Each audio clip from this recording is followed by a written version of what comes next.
السلام علیکم students of second year, یہ آپ کا ایجوکیشن کا لیکچر ہے۔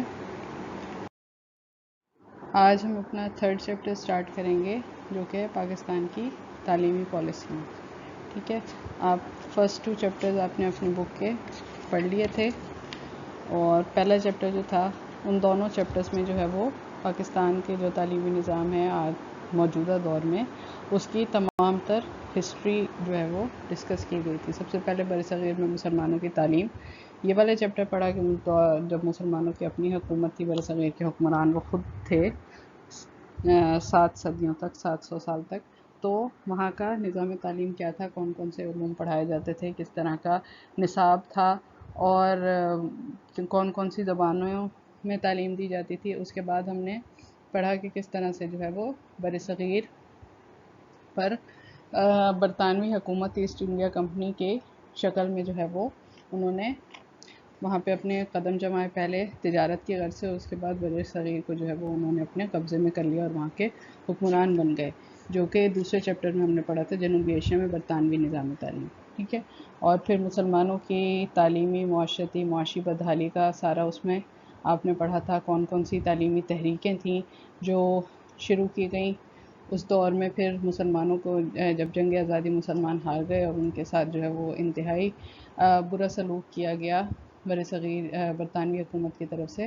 تو کون کون سی تعلیمی تحریکوں کا انہوں نے آغاز کیا، جس کی 2 موسٹ امپورٹنٹ جو تھیں وہ تحریک دیوبند اور تحریک علی گڑھ تھی۔ وہ بھی آپ نے ان ڈیٹیل پڑھی کہ اس کے کیا اسباب تھے، کیا مقاصد ہے، دونوں تحریکوں کے میں فرق کیا تھا، اور ان کے جو کیا کیا اثرات مرتب ہوئے۔ اور پھر آگے جا کے یہی تعلیمی تحریکیں جو ہیں وہ قیام پاکستان کی بنیاد بنی، یا تحریک پاکستان کے آغاز کی، یا سیاسی جدوجہد مسلمان برصغیر کے مسلمانوں نے جو اپنی شروع کی اس کی بنیاد بنی۔ اب تھرڈ چیپٹر جو ہے ہمارا وہ ہے پاکستان کی تعلیمی پالیسی اور منصوبے، یعنی پاکستان بننے کے بعد جو ہے وہ ہمارا نظام تعلیم اس سے پہلے کس شکل میں موجود تھا، اور اس کے بعد کیا شکل اختیار کر لی ہمارے نظام تعلیم میں۔ پاکستان کی تعلیمی پالیسیاں اور منصوبے، educational policies and plans of Pakistan. سب سے پہلے اس کا تعارف پڑھ لیں گے۔ دنیا کی تمام قومیں اپنی امنگوں اور مستقبل کی ضروریات کو تعلیمی پالیسی اور تعلیمی منصوبہ بندی کی بنیاد بناتی ہیں۔ تعلیمی پالیسی میں جو مقاصد اور اہداف طے کیے جاتے ہیں، ان کے اصولوں کے لیے منصوبہ بندی کی جاتی ہے۔ ٹھیک ہے، یعنی ایک ورلڈ وائڈ رول ہے، دنیا کا یہ اصول ہے کہ ہر قوم جو ہے وہ اپنے مقاصد کے حصول کے لیے اور اپنے مستقبل کے تعین کے لیے تعلیمی پالیسیاں بناتی ہے، کیونکہ تعلیم جو ہے وہ جو ہمارے تعلیمی ادارے ہیں وہ ان فیکٹریز کی طرح ہیں جس میں آنے والے ٹائم کے لیے ہم اپنے جو معاشرے کے جو ہنرمند افراد ہیں ان کی جو ہے وہ پروڈکشن کرتے ہیں، یعنی جس شکل میں ہم اپنے معاشرے کو یا ترقی یافتہ اپنے ملک کی ترقی کو جس ڈائریکشن میں گامزن کرنا چاہتے ہیں، اسی طرح کا تعلیمی نظام جو ہے وہ ملک اپنے لیے تعلیمی پالیسیوں کے ذریعے جو ہے وہ مرتب کرتا ہے۔ منصوبے میں طے کیا جاتا ہے کہ مقررہ مدت کے اندر طے شدہ اہداف کے حصول کے لیے کس قدر وسائل کی ضرورت ہوگی، یعنی کمپلیٹ پلاننگ کی جاتی ہے، ایک پوری جو ہے وہ منصوبہ بندی کی جاتی ہے کہ اتنے ٹائم لمٹ میں کتنا سرمایہ خرچ کر کے ہم اپنے یہ ایجوکیشنل آبجیکٹیوز جو ہیں، جو ہمارے اہداف ہیں، ان کو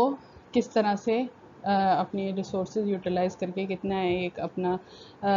جو خرچہ ہے وہ قومی خزانے سے کر کے اپنے اہداف کو جو ہے وہ حاصل کر سکتے ہیں۔ ہر قوم کے لیے اپنی تہذیب اور تعلیمی مقاصد مستقل ہوتے ہیں، اور یہ ہمیشہ ملکی آئین کے تابع ہوتے ہیں۔ ہر قوم کے مطابق جو ہے ہر قوم کے جو تعلیمی مقاصد ہوں گے وہ اس کے مذہب، اس کی ثقافت، اس کی تہذیب اور اس قوم کا جو آئین ہوگا، یا وہاں کا جو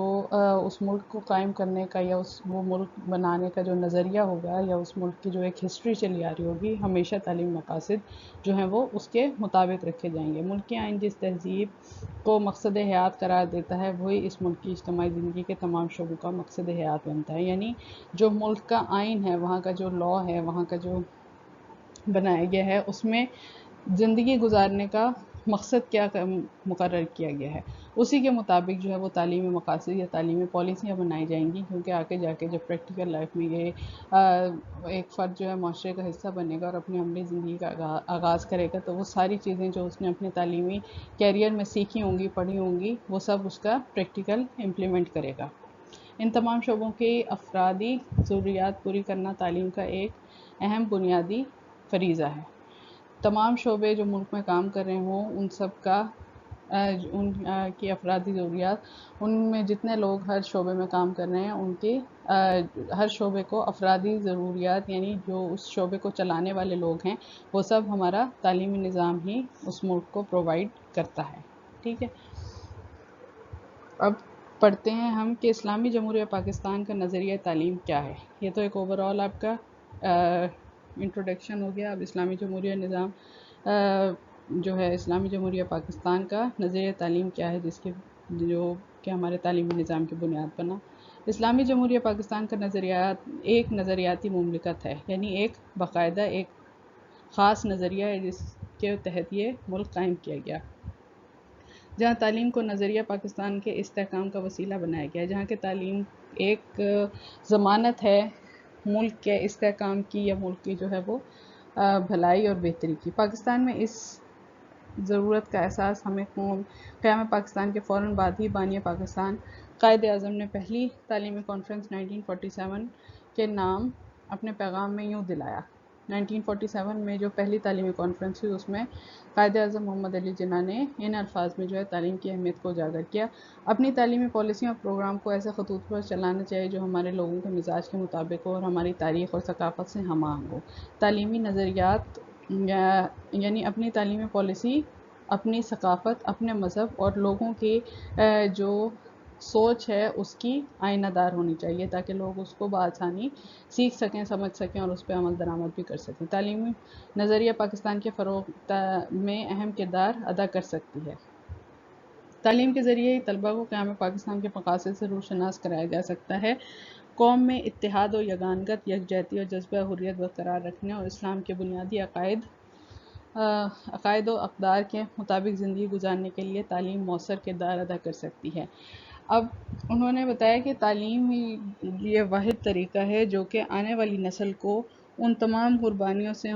اس تمام جد و جہد سے آگاہ کر سکتی ہے جس سے گزر کے جو ہے یہ ملک حاصل کیا گیا یا یہ آزادی حاصل کی گئی، اور آنے والے وقت میں جو ہے اسلام کے بنیادی عقائد و اقدار کے مطابق زندگی گزارنے کے بھی قابل تبھی طالب علم یا آنے والی جنریشن یا نسل ہو سکتی ہے جب ہم اس کی تعلیمی